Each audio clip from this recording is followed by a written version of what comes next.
La siguiente presentación está a cargo de Ingrid Dilo. Ingrid es directora adjunta de DANS, Archivo de Datos y Servicios en Red, en los Países Bajos. Es copresidenta del Consejo de Research Data Alliance, RDA, y coordinadora de proyectos del proyecto europeo Horizon 2020, FAIRsFAIR. Tiene un doctorado en Historia y ha trabajado en el campo del desarrollo de políticas durante los últimos 30 años, incluso como asesora principal de políticas en el Ministerio de Educación, Cultura y Ciencia y en la Biblioteca Nacional de los Países Bajos. Entre sus áreas de especialización se encuentra la gestión de datos de investigación y la certificación de repositorios digitales. Ingrid nos presenta su charla Compartir datos de investigación, un cuento de hadas. Les recordamos que pueden hacer sus preguntas a través del chat de Zoom o a través del hashtag BiblioU2021. Por último, si necesitan el servicio de traducción, no olviden pinchar el icono de la barra inferior de su sesión de Zoom y de ahí seleccionar el idioma de su preferencia. Recuerden también apagarlo cuando ya no lo necesiten. Ingrid, hola, muchas gracias por estar acá. Te dejamos el espacio para que puedas interactuar con nuestra audiencia. Thank you very much, Catalina, for your nice introduction. So let me first see whether I can share my screen with you. So there we go.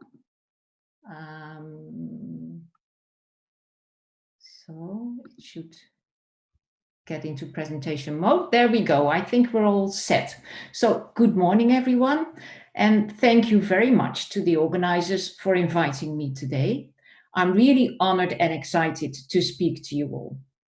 And as you can see, I'm speaking to you from my home office in the Netherlands. And I imagine that the most of you are also at home in your home office working today.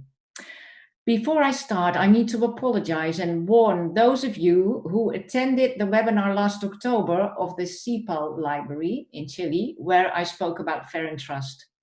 Part of my presentation today will overlap with that talk that I presented at that occasion, and I'm very sorry about that, if that is the case for you. So here you see a short overview of the topics that I want to talk to you about. First, I'll say a few words about the institute that I come from. Then I will talk about data sharing and the reasoning behind all of that. Then I will turn to data quality issues. From there, go to the concept of fair data. And finally, talk to you about the role that libraries could play in the arena of research data management. But let's start with a quick look at the institute that I come from in the Netherlands. That institute is called DANS, Data, Archive and Network Services. And we are a national institute with a mission to enhance the reusability of research data. And we provide a couple of data services, and we are also the National Center of Expertise for Research Data. We are an organization of the Dutch Research Council, as well as the Dutch Academy of Arts and Sciences, and we have been around for 15 years. And we have our original roots in the social sciences and humanities. So on this slide, you see the different services that we offer. First of all, we have a long-term archive in which we now have around 160,000 data sets available. Next to that, we also provide a solution for a midterm storage of data based on Dataverse technology.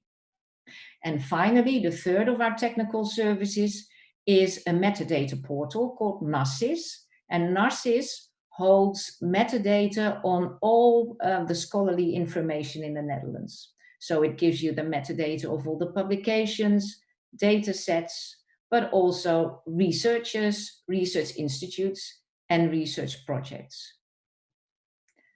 So those are the technical services.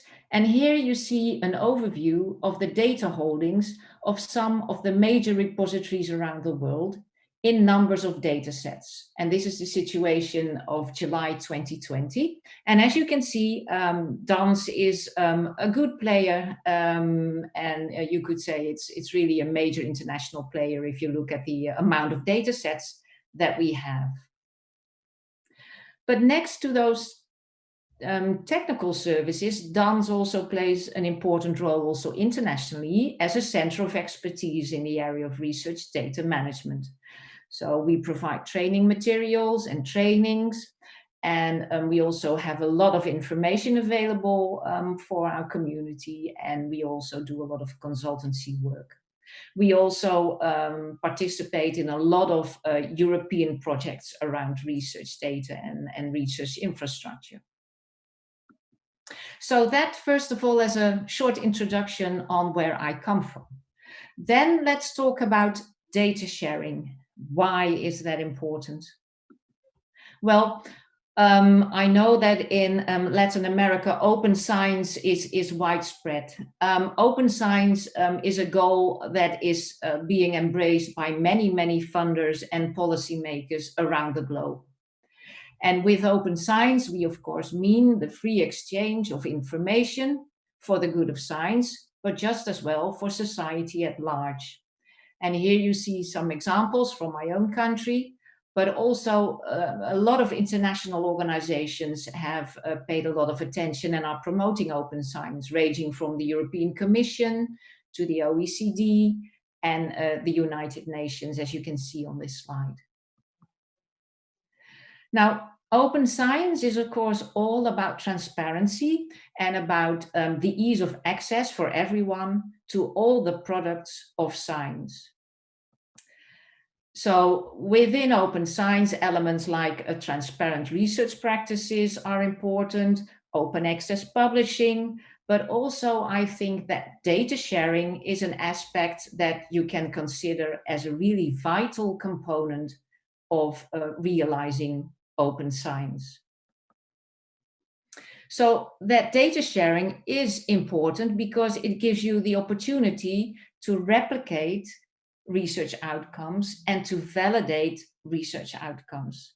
So it is all about the integrity and the transparency of science. You need to be able to replicate research in order to make it transparent and to check. And what happens if you do not have this possibility, you can see here. Here you see a number of headlines from the international press on a very famous Dutch case of scientific fraud a couple of years ago. It concerned really a major case where a researcher falsified data and also even made up data. And that caused a lot of debate also amongst the general public. And you can imagine that that really harmed the trust that the general public also has in science. So that is one aspect. Another aspect of the importance of data sharing is that it gives you the possibility to reuse data. And that reuse of data brings more efficiency in research.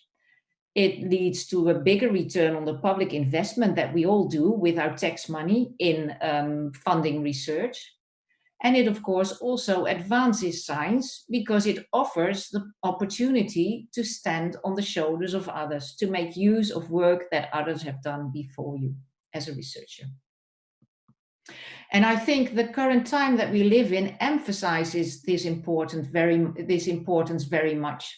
So in order to conquer the COVID pandemic, we need research data to be openly available as quickly as possible, without, of course, compromising the quality of the research.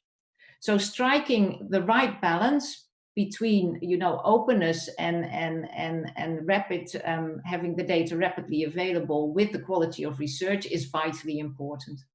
And this slide holds a reference to an article that was recently published, and that is based on the work that we have done within the Research Data Alliance around COVID. And you can see here that it states that in order to make good decisions about how to deal with the current situation and plan for the future, high quality, reliable, and trusted data are needed. So data sharing is vital. So if it is so important to share data, and there are so many good reasons, you would imagine that the cartoon that you see here on the left side will certainly be outdated by now. It says the data are mine, and you see the researcher in the ivory tower. But is that true? Is it really true that nowadays all the data are free for picking for everyone? Well, I don't think so. Here you see an overview, a graph that comes from a recently published report that is called The State of Open Data, and gives you an insight in the situation last year. And you can see that trust is an aspect that is present in a lot of the concerns that researchers have when they are asked to share their data. So you can see that they have concerns about possible misuse of their data, not receiving appropriate credit or acknowledgement, and further down reasons like others might find errors in my data. So you can see that trust really is at the heart of all those issues that researchers have with sharing their data. And let us keep that trust element in mind, and then let's move on to the next topic, the topic of data quality. So we saw that the producers of the data have issues with respect to the trust that they need to put into the reuser of their data.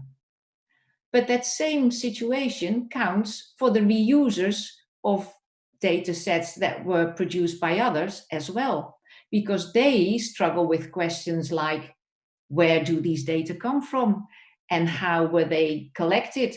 And what has happened with them along the way? So these questions deal with quality as well as with the provenance of the data that those researchers want to reuse. So I think when you look and when you think about data quality, there are different dimensions that you need to take into account. There is a scientific quality to the data. There is an element of fitness for use. And there is also an element of technical quality. So first, the dimension of scientific quality. Of course, you want the data that you reuse to be the result of high quality science. And that high quality science should, of course, be based on principles like honesty and transparency and independence and responsibility. Making sure that you have that scientific integrity in the research is, to my mind, really a shared responsibility. Of course, it's the responsibility of the researcher, him or herself, but also the institution in which that researcher works has a responsibility to make sure that the work is done in the right way. And we also know, thirdly, that the peers of a researcher also play a very important role in creating the right culture in which scientific integrity can really blossom. So scientific quality is the first dimension of data quality, to my mind. The second dimension looks at it from a different way. You can also say that quality is not an absolute given. The quality also depends in a way on the use, in a sense that it is in the eye of the beholder. Judgment of the data quality depends on the data consumer. And you can imagine that the fitness for use of the fitness for purpose is a very important element when a reuser decides whether he wants to reuse a data set or not. You know, you can have a perfectly documented, beautiful data set, but if it really doesn't completely fit with your research question, and there is another data set that is maybe a little bit messy, but much more fit for purpose, you might choose the second one. So this element of fitness for use is also an element you need to take into account when you think about data quality. Now, the third element, to my mind, is the technical quality of the data. Data, like any other product, is the result of a process that generated the data. So that process consists, you see here on the slide, the research data lifecycle. That process consists of many steps around the management and the documentation of the data. So that whole process through the research, and even starting before the research, of data gathering, managing, documenting, really also defines the technical quality of your data. And when we think about the technical quality, we run into this concept of fair data. And that is the concept that I want to dive into a little bit deeper with you. I'm pretty sure that the vast majority of you is familiar with the principles, but to make sure, let me dive into it a little bit on the basics. So the fair data principles were designed, you could say, in 2014 at a workshop in my home country in the Netherlands, even in a place just 15 kilometers from here in Leiden, and I happened to be at that very meeting. It was a meeting within the context of the life sciences, and there, for the first time, this minimal set of community-agreed guiding principles was formulated. So it is all about those 4 letters, the F for findable, and that has to do with the findability of data. So data and supplementary materials should have enough metadata to understand them, and also a unique and persistent identifier. The second element is around the accessibility of the data. That means that the metadata and the data themselves should be understandable both to humans as well as machines. And the data should be deposited in a trustworthy repository. The I stands for interoperability of the data. That means that metadata should use a formal, accessible, and shared, and also a broadly applicable language for knowledge representation. So here it becomes more complicated. It's easier to comply with the F and the A than it is with the I and the R. And the R stands for reusability, which means that data and collections should have clear licenses and also provide accurate information on provenance, of course. So this is the concept, really the basic concept behind the FAIR principles. So 2 years after this first concept was born, an article was published in Nature Scientific Data, and you might probably know it, on the FAIR principles that received a lot of attention and is quoted after 2016 many, many times, and you find a link to it here if you're interested. What also happened was that people dove deeper into those quite generic principles, and we now have 15 criteria or metrics, you could say, that further refine the different principles with, let's say, criteria that a data set needs to meet in order to comply with a principle. So again, with findable, you see that you need to have metadata that have and data that have a persistent identifier, that have rich metadata, etc., etc. So this was a further refinement of the FAIR principles. Now, the FAIR principles were really embraced by a lot of people, especially, I think, by policymakers and funders. They were frontline in the row. And you can see a reflection of that on this slide, where you see a couple of important European reports that were published around turning FAIR into reality. And you can also see that in the big European research funding program called Horizon 2020, FAIR was a very important element in the data management. So in Europe, we see that the FAIR principles for data were firmly embraced by policymakers and funders. But what do the researchers themselves think about the FAIR principles? Then you get a slightly different view. So here you see again a graph from that open data, State of Open Data report. And in this diagram, you can see that even in 2020, still some 40% of the researchers, and there were researchers in this survey from all around the world, and 40% of them had never heard of the principles. And only 1 out of the 4 researchers that they interviewed was really familiar with the FAIR principles. So to my mind, the FAIR principles are more firmly rooted at the policy and funder level than they are at the moment amongst the researchers themselves. And this is also an interesting one. The slides that you see, the graphs that you see here come from European work in a project called FAIRsFAIR, which really deals with the implementation of the FAIR principles in the European research framework context.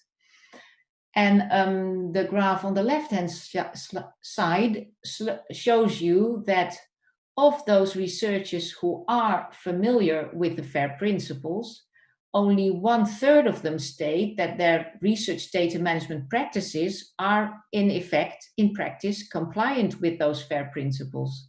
So there is also a difference between the people who are aware of them and the people who really apply them in their daily work. And when we look at the European universities, we see that the FAIR principles are much more known amongst the data experts and management and policy makers than they are amongst the researchers and the students themselves. And this shows that it's quite difficult to reach out with this work to the researchers.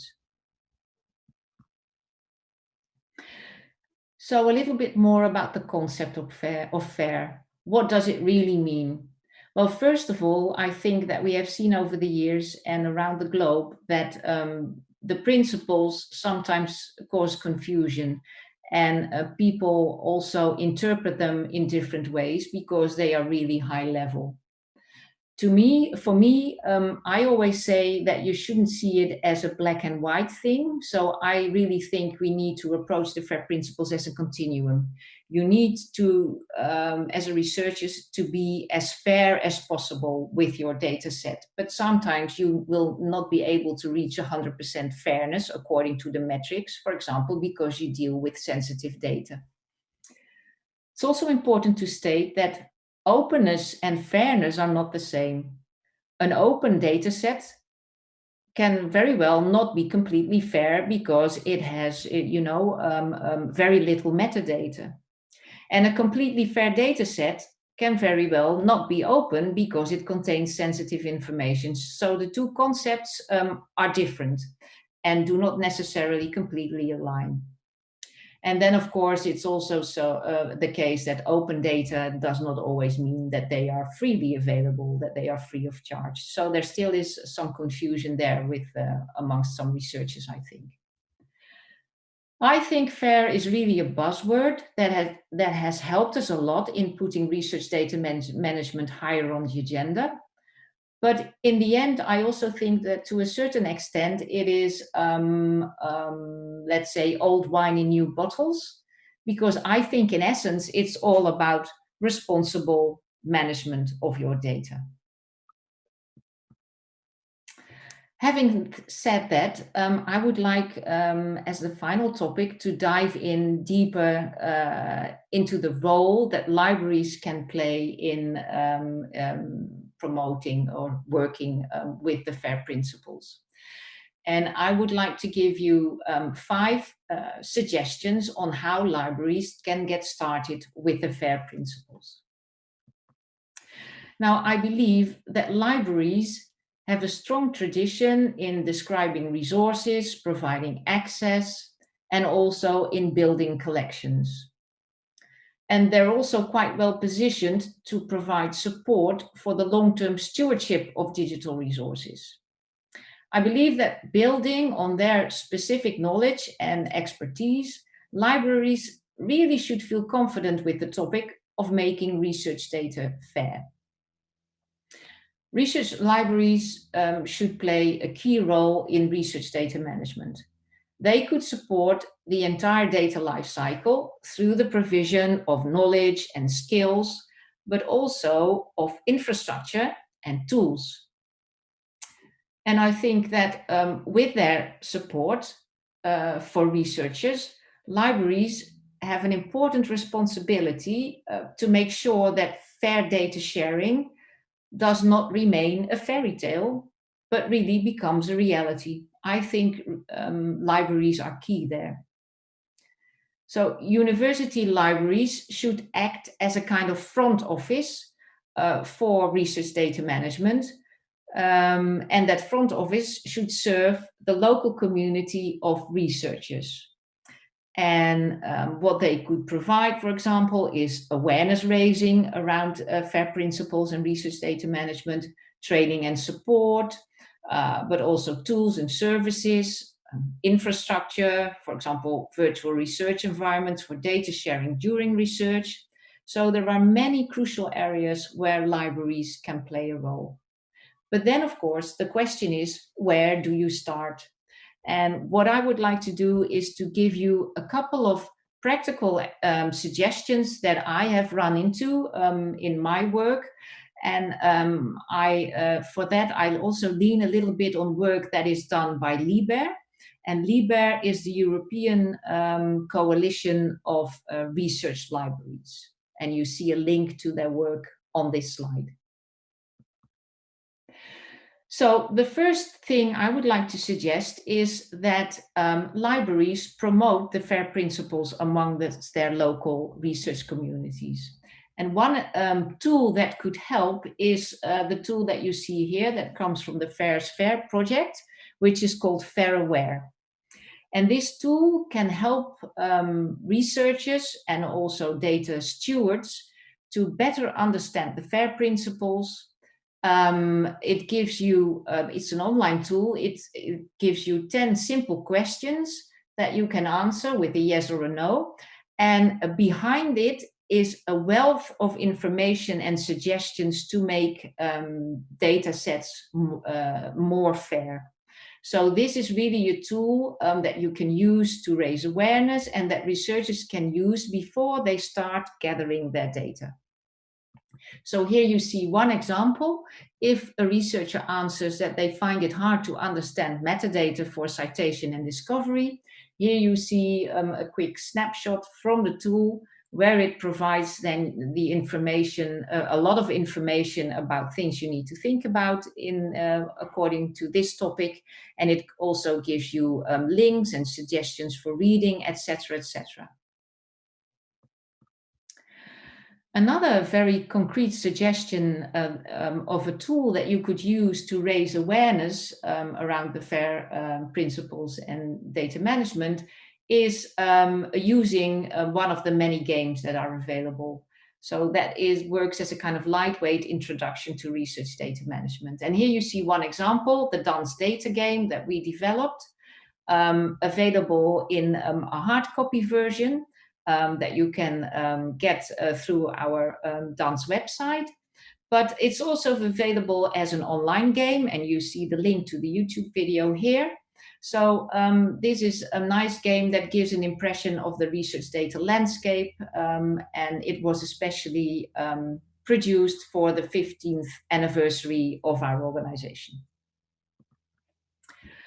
So next to awareness raising and promotion, another suggestion would be to incorporate the FAIR principles in data management plans.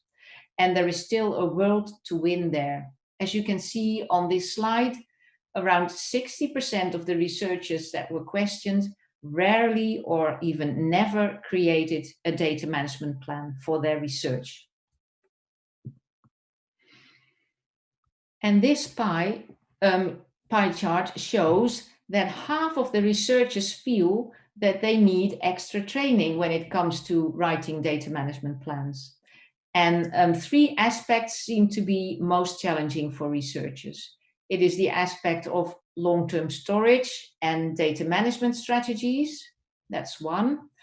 And also understanding and defining policies for access, for sharing, and for reuse of data is an area where they say that they need training. And finally, we also see that, especially amongst early career researchers, costing and budget planning for their research and the management of their data is an element where they say they need more training. So from this survey, it's pretty clear that we can help researchers by providing training on writing data management plans. So again, what is available around the world? I think the Research Data Alliance has done a lot of very valuable work there. And on this slide, you see one of the tools that is available and comes from a work within the RDA. And that is a tool called 23 Things, Libraries for Research Data. This provides a very practical overview of resources that are free and online available, and it also gives you links to tools that can be used and that you researchers can incorporate in their research data management. So this is very useful, and the nice thing is that it's also available in Spanish. And this work has also been further developed in Australia, where they really built a whole program out of this RDA work that was followed by many university libraries in Australia. So this might also be something that is useful for libraries to really help researchers with data management and writing data management plans. Another example is this research data management cookbook. And this cookbook is also the result from work within RDA. It's called Engaging Researchers with Data Management, and it holds a collection of case studies drawn from all kinds of institutions across the globe that really clearly and practically demonstrate how to engage with the research community. And it also gives really practical tips on how to help people with data management planning. The third element that would be important for libraries to think about is, of course, the training. I already mentioned it. That is a very important instrument. And around the world, we see a large amount of training materials available already. And so you need to go to overviews and registries. And here you see two examples of such registries. One from the Open Air project that gives you train the trainer resources. And the other one comes from the European Open Science Cloud, where you can see that there are 87 courses and training materials listed around data management. And as a front office, I think the staff of a university library really needs to have a certain level of expertise in these areas in order to be able to support and train the local researchers. But also so this is an example, of an online training for library staff. It is the Essentials for Data Support course, which is an introductory course for data experts developed in the Netherlands. It's online and it gives you, so you can follow it, it's in English, and it gives you a lot of information around the different phases of data management. And there is a lot also available, a section on data management planning. So this is a very useful training for people at universities. So interesting maybe to have a look at. And then, of course, around the globe, there are also training, there's a lot of training material available online that is focused on the researchers themselves. And a lot of them are, to a certain extent, domain specific. And that is very important because, you know, you want to train people within different disciplines with the right disciplinary metadata, vocabularies, tools, etc. And on this slide, you see examples from the life sciences as well as the social sciences. So loads of training available online, both for data stewards as well as researchers themselves. Then there is the element of long-term preservation, and I'm getting close to the end of my presentation. I think libraries also have a role in pointing researchers to trustworthy repositories for the long-term preservation of the data. We saw from the State of the Open Data report that researchers have problems to identify repositories to store their data after the research is finished. And here it is important to realize that a lot of the requirements that make data fair are provided in practice by the environment in which a data set lives. So for example, it is the repository that provides the data set with a persistent identifier and that makes sure that the data set is indexed in a searchable resource.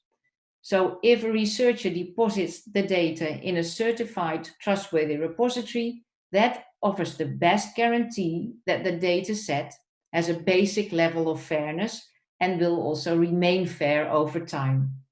And on this slide, you see an example of an organization, CoreTrustSeal, which is international, that offers such a certification. And as you can see on the map, there are already a large number of repositories that carry that seal.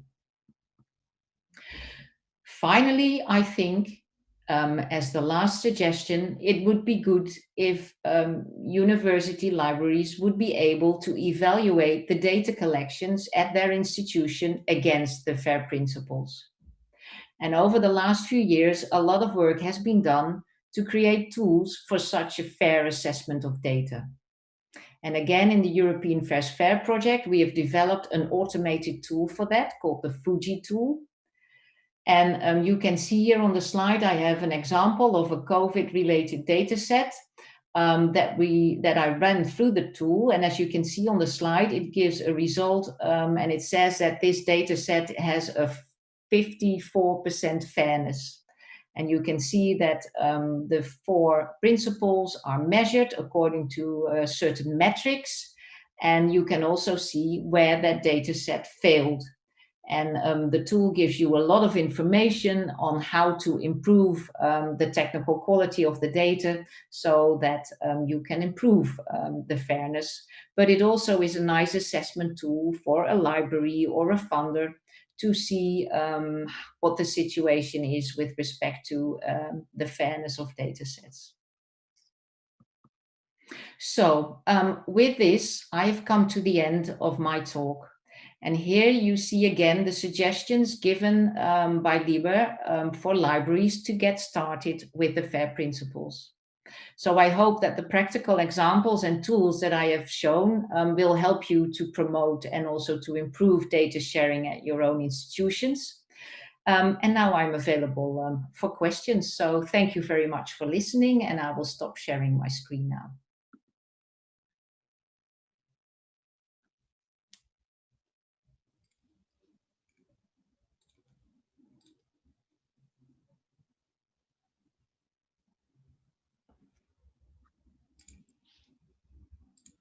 Bien, muchas gracias, Ingrid, por tu excelente conferencia. De seguro, ahora voy a iniciar el video.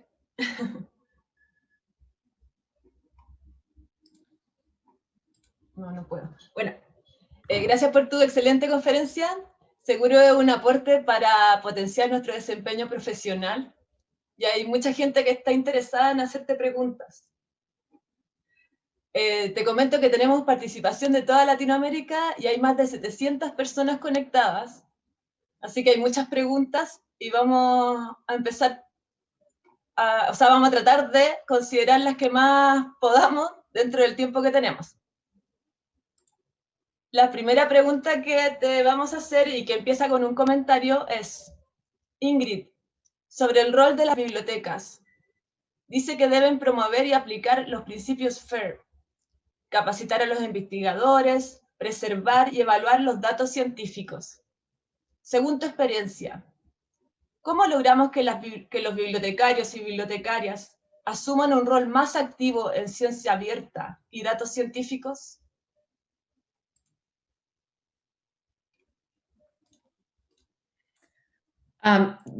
Thank you very much for that interesting question. That's a difficult question, of course. I think what I see, at least in Europe, because I'm more familiar with the situation there than I am with the Latin American situation, of course. But what I have seen over the years is that libraries, university libraries, are really looking for new ways to position themselves within the universities, also with the whole shift to the digital world. And what I have seen is that a lot of university libraries are now investing. Of course, it starts with investing in, let's say, training of your own staff, because in order to be able to fulfill that role as a front office and to be of service to your local researchers, you need to have the know-how in the house first. So I think that would be the first step, to make sure that you train part of the library staff in all those aspects of research data management, and FAIR as part of that research data management. And once you have that expertise, you can reach out to your own local community. And like I said, I think it's important to look around in the world in a digital way to see what is already available, because there is a lot available that can help you with building that expertise. And I would also like to suggest to you to have a look at the website of the Research Data Alliance, what is happening there, because, for example, there is a very active library group there that does a lot of work in the area of research data. So that could be one of the starting points. So I think, you need first to make that shift and to build your own knowledge base, and then reach out to the community.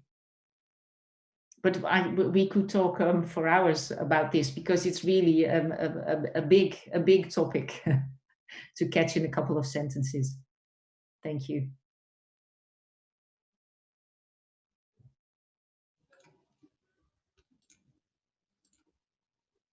Bien, muchas gracias, Ingrid, nuevamente por tu excelente respuesta.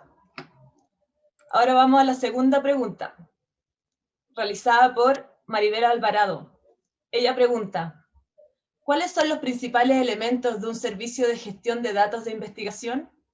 ¿Y cuáles son las competencias que debemos desarrollar los bibliotecarios para este nuevo desafío? I think the elements that you ideally would offer to your community would be, on the one hand, it's the awareness raising and promotion element. That is really the first one. Then the second one is, of course, providing support to the researchers in your community in writing, for example, data management plans. So, of course, you need then a policy within the university that data management plans are mandatory. So I also see from practice that the university library is not always in the powerful position. They don't write the policies for the university, of course, but it would be, if there is a policy like that, the university library should provide the support, so should sit with the researchers. And ideally, you would have different people, different, let's say, data stewards within the library for the different domains, because it's also very important that a data steward has some domain knowledge in order to, help the researcher with picking the right formats for the data, thinking about the right metadata schema. So that is another important element.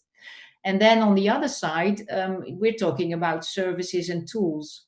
So I think it's important that each institution has a virtual research environment where researchers can share their data and store their data during research. And then I think it's also important that the data stewards try to convince the researchers that it's important that when they close their research, the data are transferred to really a long-term safekeeping place, like a certified repository, whether that is a domain repository or, a more generic repository. But it's very important to choose a trustworthy repository that has a certification, because that gives you the best guarantee for long-term preservation and long-term accessibility of the data. And then finally, when it comes to competencies, there is a lot to say about that. In a couple of European projects, competence frameworks have been developed, but I do not have that right in the top of my head. So if someone is really interested in getting pointers to that, please send me an email and I'll figure it out for you. And I think the slides will become available and you can see my email address on the slide. And I'll stop there.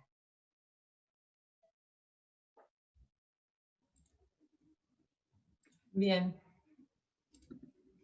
Muchas gracias, Ingrid, nuevamente por tu respuesta. Ahora va una última pregunta, realizada por Lourdes Feria. Ingrid, ¿conoces alguna buena práctica de sensibilización en FAIR Data para los investigadores que pudieras recomendarnos? Well, again, I'd like to refer back to my presentation. I gave you two examples. The first one, the FAIRware tool, which I think is an excellent instrument and quite a simple instrument for researchers to use, that can really raise awareness of all, the things they need to think about before they start their data collection. So that is a very good tool to suggest to people. And then secondly, I think, promoting, if you have, I could imagine that you organize events with researchers where you make use of one of the, I gave you one example of the dance data game, but there are more. So really try to find, nice, lightweight ways to promote those FAIR principles. But again, the FAIRware tool is really a very useful one, I think. Lightweight, but also serious in a sense that it really gives good suggestions and it's also a learning tool for people. Bien, muchas gracias, Ingrid, por tu excelente conferencia nuevamente y también por el tiempo que te tomaste en hacer las preguntas.